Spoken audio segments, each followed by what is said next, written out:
Please show your hands up if you have used AI to make yourself more productive. Awesome. Please show up your hands if you have used AI to make yourself look smarter in front of your colleague, boss, or customer. Awesome. Now please show up your hands if you have used AI to actually impact somebody's life. Okay, awesome. So, but there's a huge gap between the first question and the third question. And this particular talk today is going to exactly address that particular gap. When we talk about AI, the conversation is mostly predictable. We talk about Copilot for developers, Copilot for sales team, AI agents for lead generation, and whatnot. A complete autonomous customer service. What are we optimizing for? Sales, productivity, cost, and we sometimes even fear job losses because of AI. Right. Now, what happens? What exactly that means? AI becomes the productivity multiplier, right? Now, what happens? We celebrate the number of tickets we close, number of man hours we save, and then cost we reduce per workflow, right? Ultimately, the benefit of implementing an AI product in our organization is measured by the impact the AI has on the bottom line. So, generally, we all aware that it takes almost a decade for any transformative technology like AI to become mainstream in, say, education sector, social impact sector, and whatnot. But we wanted to change the perspective, steer the approach, thought process towards using AI for social good. We want to use technology, the AI, to make an impact on the vulnerable people, to uplift their life and then impact a positive vibe. I used to get these messages, need a scribe urgently for tomorrow's exam, very frequently in my apartment. But once we started actually thinking about, our intention of actually using AI for good, that's when actually this message also, hit us. And a scribe is somebody actually, who writes exam on behalf of a visually impaired student.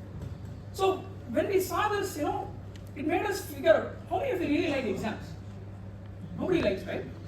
You like exam? Okay, there are some outliers, but nobody really likes exam, right? So all of us want to you have to prepare for the exam, to study for the exam. So, but for these visually impaired students, it's not just about preparing for the exam. They have a logistical nightmare in also struggling to find a stranger who has to write an exam for them. So when we actually saw this and when we started talking to these people, we started uncovering a lot of uncomfortable truths from them. Many a times, the scribes don't turn up on time, or if they don't turn up, basically the students have to take that as a failure and they have to write it as an arrear exam. To just give you an example, Parameshwari, a mother of two, who is a postgraduate student, she says, domesticity is less tiring than having to find a scribe. She is a visually impaired mother of two saying this statement. So, we actually talked to a lot of these students and scribes to understand what are the real core challenges that these students actually face. The first is obviously even finding the scribe in itself. There are not enough scribes and they don't really turn up on time.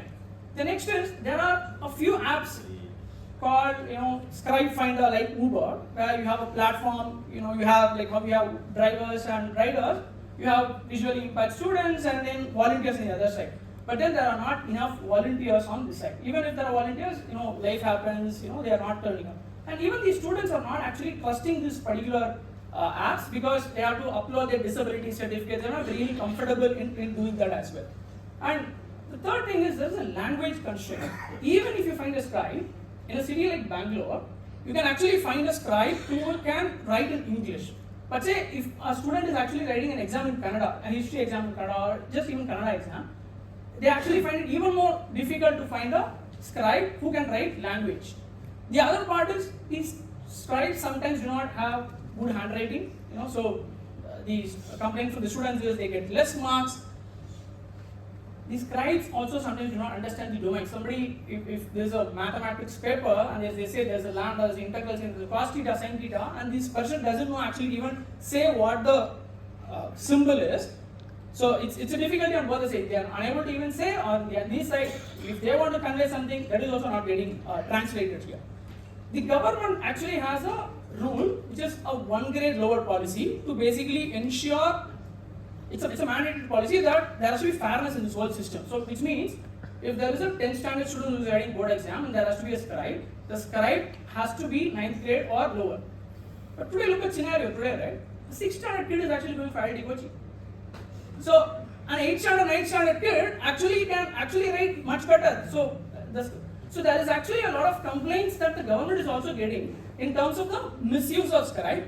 Where the government has now mandated that by August 2027, the use of own scribe has to actually phase out by August 2027. And it has asked the testing agencies to either use technology to fill this gap or create a larger certified pool of scribes at their disposal. Now, you might ask, is this a problem only for a few students? Absolutely not. If you look at national data of 2024, there are about 2.1 million students enrolled as children with special needs across schools in India. Visually impaired students also included in that. Right? The sad truth is only about 8% of them can make it towards graduation. Millions are affected, but only few reaches the finish line. This is a systemic access problem, right? And searching for a scribe is also one of such problem. Really sad, right? Yeah. So how do we approach this problem? To understand the ground reality, we reached the source, the visually impaired students, schools, volunteer scribes, and spoke to them in detail. What we discovered was an eye-opening.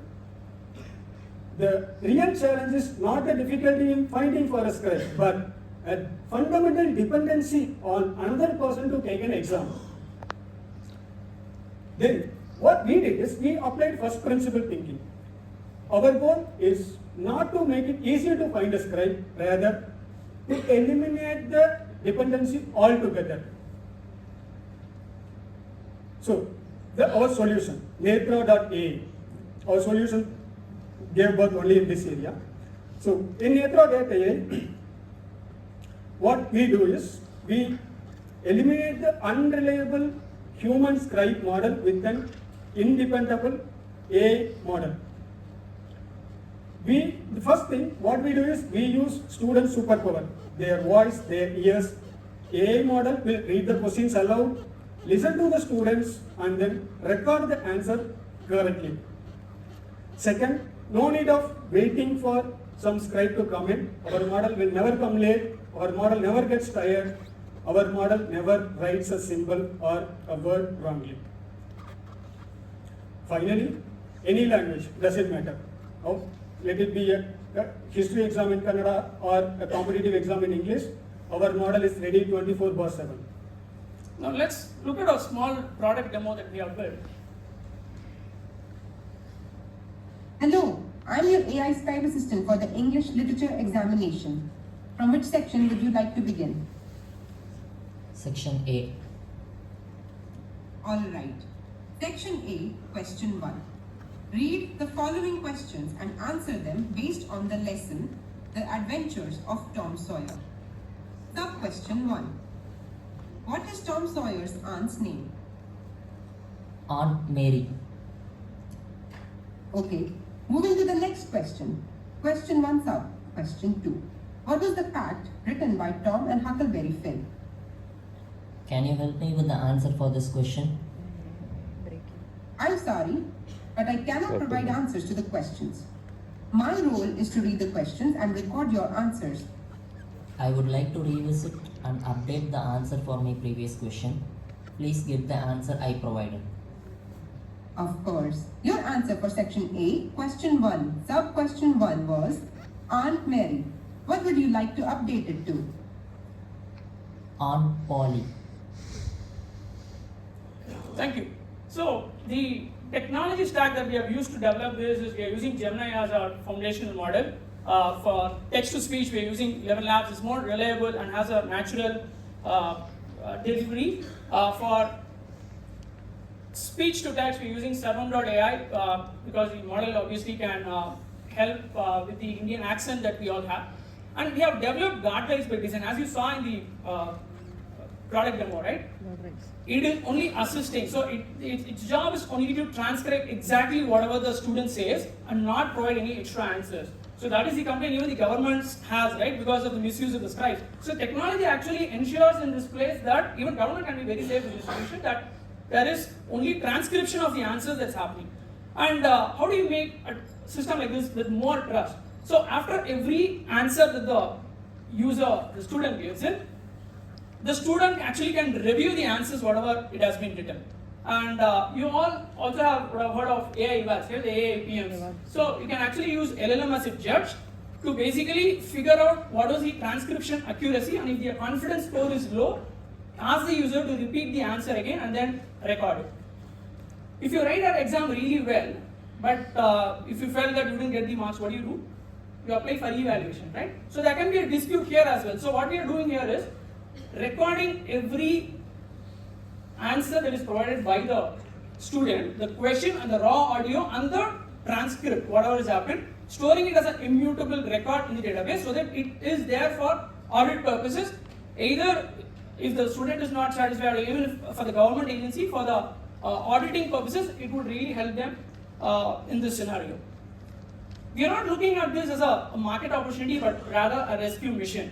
And that's why we're calling it as an impact opportunity. We at least want to reach 0.5 million students with this solution, where the disability does not define their destiny. And with respect to the business model in terms of ensuring that this whole solution is sustainable, we're going to be charging the institutions and not the students. The institutions like CBSE and the state government of say Tamil Nadu, Karnataka, they all already pay a small honorarium to the scribes. So our ask is to basically pay the same thing instead of paying it to a human person, pay it to a reliable digital infrastructure. And as this is being cost neutral, it's going to help in the adoption from their side. And we can probably tap into the corporate CSR funds, where the software can again be used for the students in terms of using it during their term exam and annual examinations. Finally, I want to leave you with this picture. On the right is Kavya, who is a visually impaired student and who represented India in the blind cricket recently and brought the World Cup back home. Standing next to her is Induja, proudly, who is not her coach, but a scribe. Induja is my neighbor. So Induja has been the silent, invisible force behind Kavya writing exams for her, so that Kavya can actually go and come out with her dreams. But there are not enough Indujas for every Kavya out there. So we want to be that person where Netra.ai becomes that silent and reliable software which is going to help millions of students. Our vision is simple, to be the vision of the visually impaired. And with this talk, we hope that it inspires you also to not just use AI to improve the bottom line and improving shareholder value, but also to look at building products which will actually empower the underserved and the vulnerable people and bring them self-reliance and dignity. Thank you.